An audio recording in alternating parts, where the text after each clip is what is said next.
तर आमचे प्रतिनिधी योगेश खरे हे तपोवन मैदानाच्या ठिकाणी आहेत, ज्या ठिकाणी मोदींची सभा होणार आहे. मात्र एकंदरीत आजचा हा जो नाशिक दौरा आहे पंतप्रधानांचा, त्याविषयी त्यांच्याकडून आपण जाणून घेऊयात. योगेश, इतिहासात पहिल्यांदाच पंतप्रधान नाशिकमध्ये येतात, त्यामुळे स्वाभाविक आहे प्रत्येक नाशिककरामध्ये उत्सुकता असणार आहे. एकंदरीत आजच्या संपूर्ण नाशिक दौऱ्याबाबत काय सांगाल?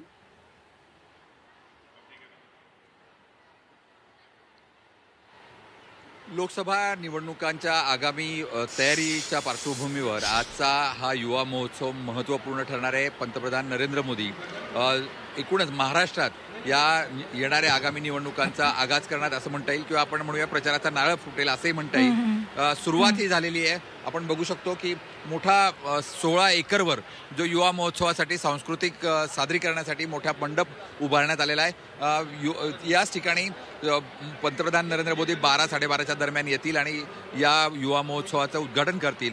4 दिवस अमृत नोनी आर्थो प्लस, ये एक प्रूवन फॉर्मूला है। इसमें मौजूद नोनी फल के गुण और आयुर्वेदिक जड़ी बूटियां शरीर को जरूरी पोषक तत्व देने के साथ साथ हड्डियों और जोड़ों के घिसने, उनमें होने वाले सूजन और दर्द को रोकने में मदद करता है। दर्द मुक्त जीवन के लिए अमृत नोनी ऑर्थो प्लस। हा महोत्सव चालणार आहे, त्यासाठी कलाकार या ठिकाणी आलेत. आपण बघू शकतो विविध रंगभूषांमध्ये वेगवेगळ्या प्रांतातून, बंगाल, राजस्थान, गुजरात, वेगवेगळ्या भागातून हे सर्व कलाकार या ठिकाणी आलेत आणि आपली सादरीकरणाची तयारी या ठिकाणी करतायत.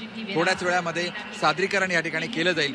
केरळच्या भागातून तामिळनाडूचे सुद्धा कलाकार या ठिकाणी आलेले दिसत आहेत.